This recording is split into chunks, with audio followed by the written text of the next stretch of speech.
আসসালামু আলাইকুম। Hello guys, আশা করি সবাই ভালো আছেন। আজ আমি আসলাম হাওরে মাছ ধরার জন্য।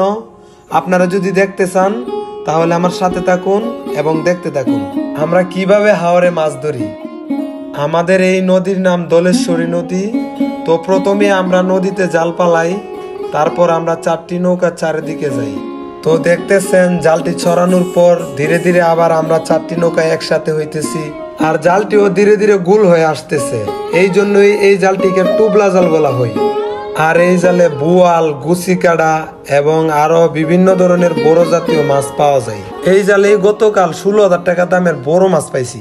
আপনারা তো অনেক জায়গার মাছ খান, কিন্তু আমাদের হাওর অঞ্চলের মাছের স্বাদই কিন্তু অন্যরকম। তাই সময় পাইলে আমাদের হাওরের ফইল মাটি খাওয়া স্বাদের মাছ খায়া যাইবেন।